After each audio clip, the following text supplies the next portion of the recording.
이 시간 저희들이 시편 102편을 읽었습니다. 여러분 102편은 하나님 앞에 그 근심과 걱정, 염려를 하나님 앞에 쏟아놓고 이렇게 탄원하고 또 탄식하는 그런 시가 됩니다.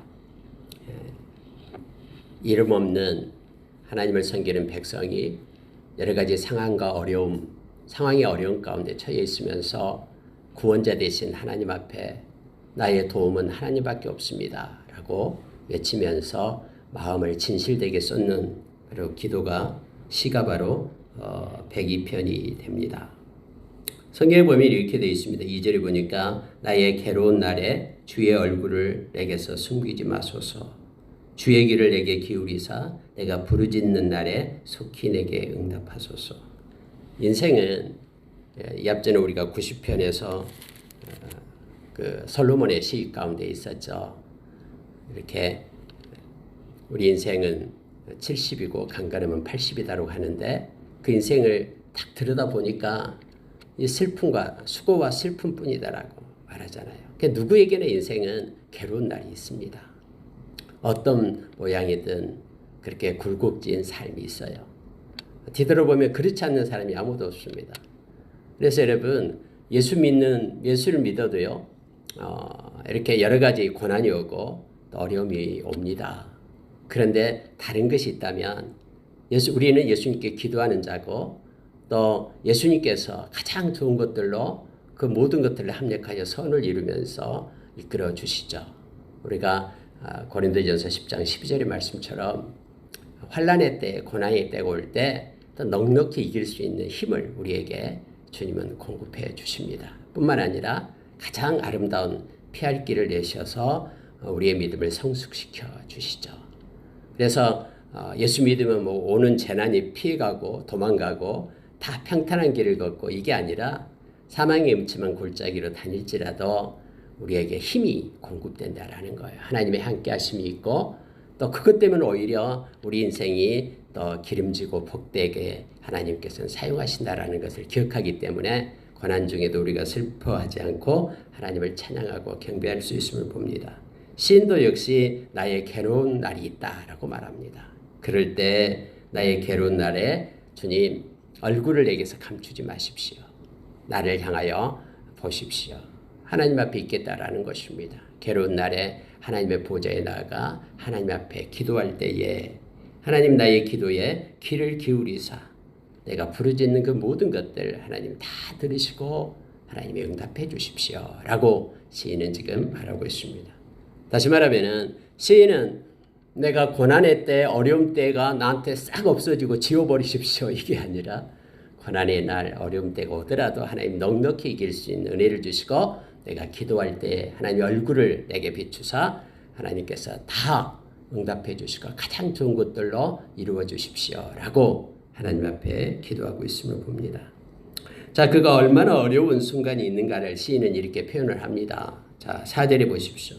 내가 음식 먹기도 잊었으므로 내 마음이 풀같이 시들고 말라버렸사하며. 여러분 어떤 급한 일 또 힘든 일을 당하면요 입맛이 떨어지죠. 어려운 일을 당했는데도 막 그 입맛이 돌아가지고 배불리 먹는다고 좀 이상한 것이죠. 그렇죠? 힘들고 어려우면은 이처럼 먹는 걸 잊어먹습니다. 물론 그래서 몸이 상하죠. 그래서 또 잠이 안 옵니다. 원래 힘든 일을 당할 때는 성경에 이렇게 되어 있잖아요. 이 시인도 똑같아요. 5절을 보니까 나의 탄식 소리로 말미암아 나의 살이 뼈에 붙었나이다. 이 피골이 이렇게 붙어 있다라는 거예요. 삐쭉 마른 상태를 얘기합니다. 음식 먹기도 잊어먹고 마음이 풀같이 시들고 말라버렸다. 참 표현이 우리의 마음이 사람의 마음은 어쩔 때는 막 태평양처럼 큰 바다처럼 크다가도 어쩔 때는 정말로 이 바늘 하나 이렇게 찍을 데가 없을 정도로 좁아지죠. 인간의 마음이 그렇습니다. 그런데 이 마음이 시들고 마음을 놓아버렸다 하죠. 뭐 거의 미친 거죠. 마음을 놓아버렸다라는 것은 미친 상태까지 너무너무나 힘들고 어려우니까 마음이 시들고 삐쭉 말라있는 그러한 시인의 모습 또 탄식 소리로 말미암아 이 뼈와 살이 붙어버리는 그러한 고통의 순간. 또 6절에 보면은 자기의 모습을 이렇게 표현해요. 새했다고 표현을 합니다. 올빼미 같다라고 말합니다. 여러분 올빼미는 밤에 활동을 하잖아요. 낮에 활동하는 게 아니고. 밤이 되면 자야 되는데 올빼미처럼 잠이 안 와요. 그래서 밤에 활동을 하는데 광야의 올빼미 같다라고 말합니다. 광야에는 먹이를 얻을 것이 없죠. 그래서 광야에는 황량합니다. 척박합니다. 메마르고 간조합니다. 그런 데 사는 올빼미 같고 또 황폐한 곳에 있는 부엉이 같고 밤을 새운 자 7절에 내가 밤을 새우니 지붕 위에 외로운 참새 같다. 참새가 지붕 위에서 둥지도 없이 외롭게 찻잎을 맞으면서 그냥 밤을 새우고 있는 그 외로운 참새 같다라고 자신의 모습, 상황을 지금 하나님 앞에 말하고 있습니다. 자, 이런 상황 속에 어떤 어려움이 있는지는 성경에는 표면적으로 나타나 있지는 않습니다만은 그 상황을 이렇게 자세하게 묘사하고 있는 것을 보게 됩니다. 자, 9절에 보십시오. 나는 재를 양식같이 먹으며 나는 눈물 섞인 물을 마셨나이다. 늘 눈에는 눈물이 마르지 않고 머리는 눈물 주머니가 되어서 계속해서 눈물이 흐르는 거예요. 재 가운데 앉아서 재를 양식같이 먹었다라는 것은 하나님 앞에 엎드려서 하나님 회개하면서 요청하는 것을 말하죠. 내가 재 가운데 앉았다라는 것은요. 내가 하나님 앞에 하나님의 도움을 구하면서 이 상황을 다 하나님 앞에 고백하면서 하나님의 손을 의지하고 회개하는 것이 바로 재 가운데 앉았다라는 표현이죠. 하나님 앞에 와서 엎드려서 하나님의 도움을 구하고 있습니다. 눈물을 흘리면서 하나님께 요청합니다. 이런 뜻이에요. 자, 11절 보십시오. 내 날이 기울어지는 그림자 같고 내가 풀에 시들어짐 같으니이다. 자신의 모습을 얘기하는 거예요. 여러분, 하루가 뉘엿뉘엿지게 될 때 해가 서쪽으로 넘어갈 때 우리의 그림자가 길게 늘어나잖아요. 그러니까 나의 인생이 이것으로서 끝나는구나 하면서 기울어지는 그림자 같다라고 말합니다. 풀에 시듬같이 풀이 이렇게 베인 풀은 금방 마르죠. 특히 대낮 너무 뜨거울 때 어제도 너무 뜨겁던데요. 풀이 막 시들잖아요.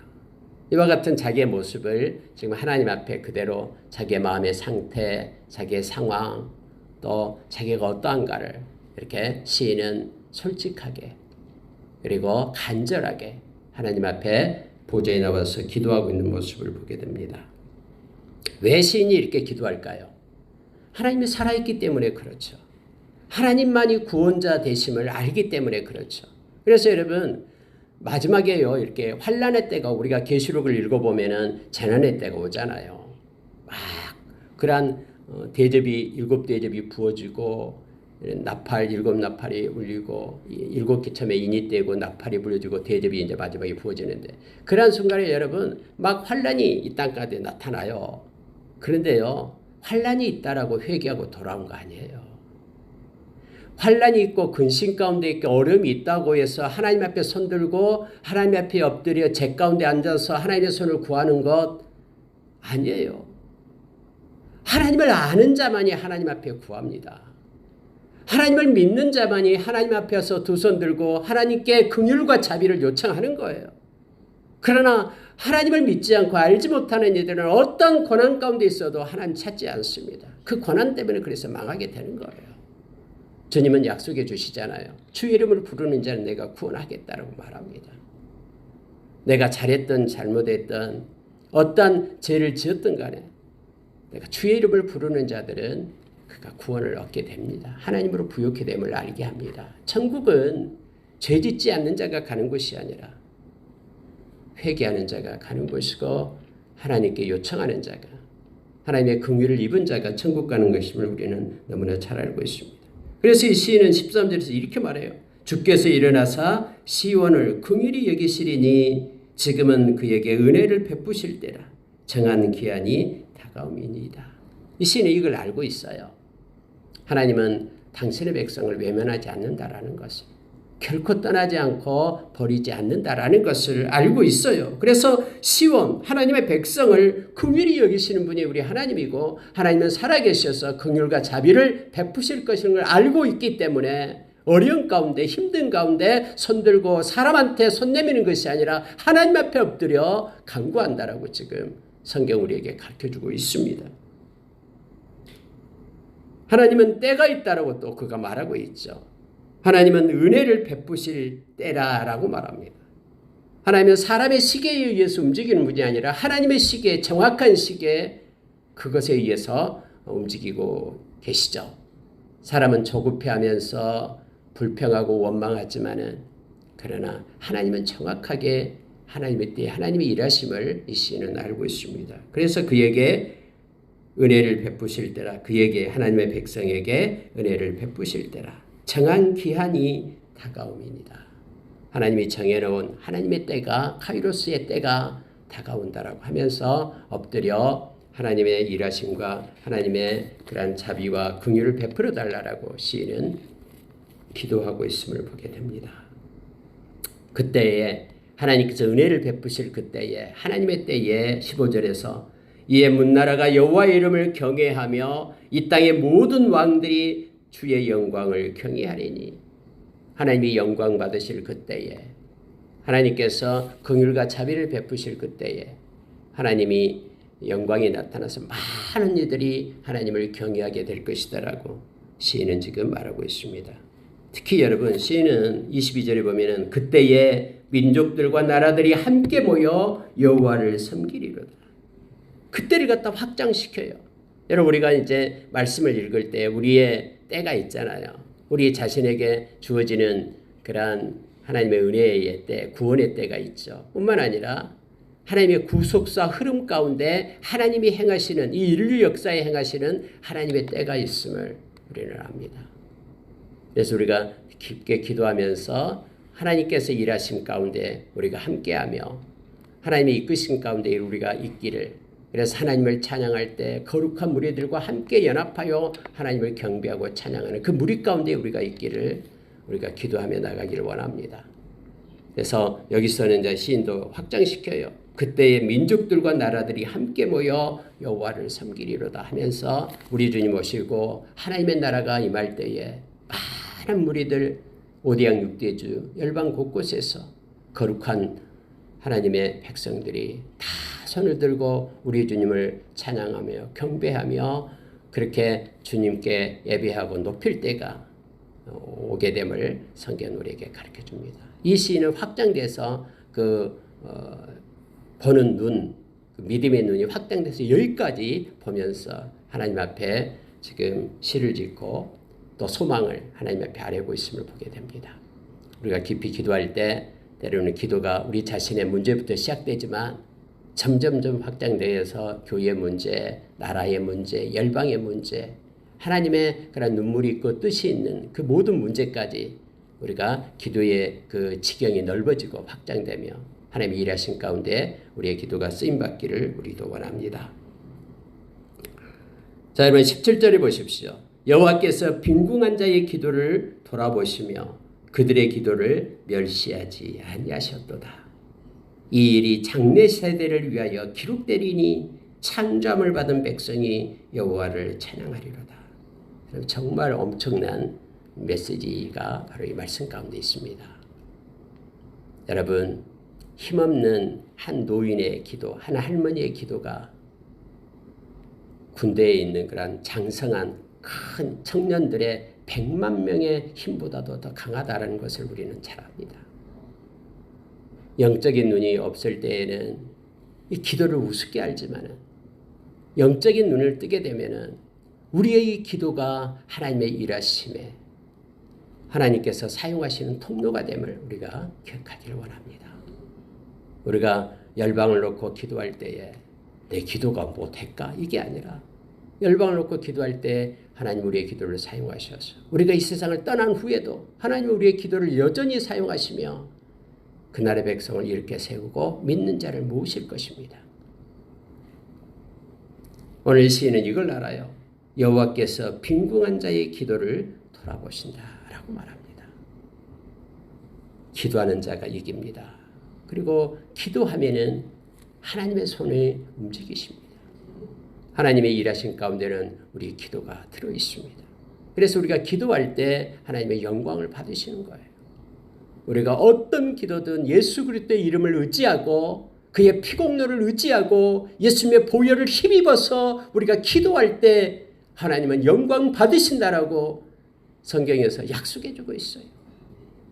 우리가 새벽을 깨고 하나님 앞에 나와서 기도하고 엎드릴 때에 하나님은 너무 기뻐하시면서 영광을 받으셔요. 요한복음 14장 13절에서 우리의 기도를 통해 영광 받으시는 하나님을 우리가 만나게 됩니다. 이 시인도 빈궁한 자의 기도를 돌아보시며 그들의 기도를 멸시하지 아니하셨도다. 이것을 우리에게 가르쳐 주고 싶다라는 거예요. 이걸 기록한 이유가 바로 이것 때문이다라고 말합니다. 왜냐하면 18절에서 이 일이 빈궁한 자의 기도를 돌아보시고 그들의 기도를 멸시하지 않는 이 일이 장래 세대를 위하여 기록되리니, 장래 세대 저와 여러분을 위하여 이걸 지금 기록했다라고 말합니다. 창조함을 받은 백성이, 다시 말해서 하나님의 창조함을 받은, 하나님을 하나님이라고 인정하는 하나님의 백성인 저와 여러분, 이 백성이 여호와를 찬양하리로다 라고 말합니다. 우리의 기도는 땅에 떨어지지 않고 하나님이 다 받으시고 또 하나님께서 멸시하지 않고 응답해 주신 것을 이 시는 우리에게 가르치면서 기도의 용사가 될 것을 우리에게 요청합니다. 여러분, 누군가를 사랑하면 사랑하는 자를 위하여 기도해야 됩니다. 자녀를 위하여 기도 많이 하는 우리가 되기를 원합니다.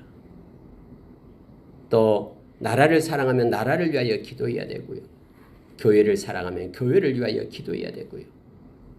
말로만 사랑하는 것이 아니라 우리가 사랑한다라는 증거를 기도로 하나님 앞에 올리는 것입니다. 그래서 세상에서 가장 행복한 자는 기도의 동역자가 있는 것이 행복한 자예요.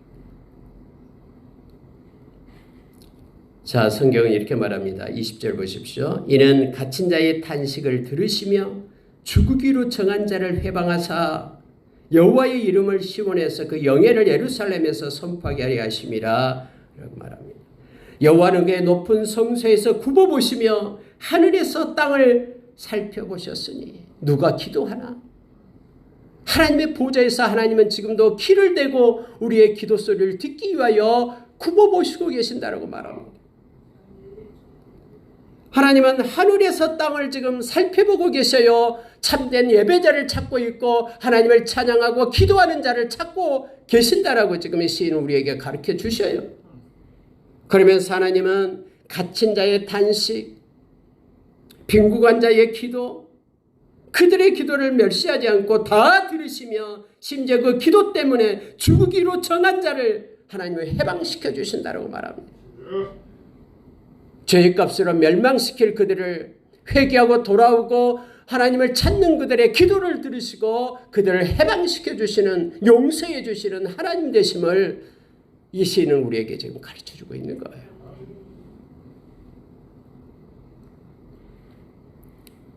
하나님은 들으시고 우리의 죄를 해방시키고 죄를 용서해 주시기 위하여 당신 아들 예수 그리스도를 이 땅에 보내신 것입니다.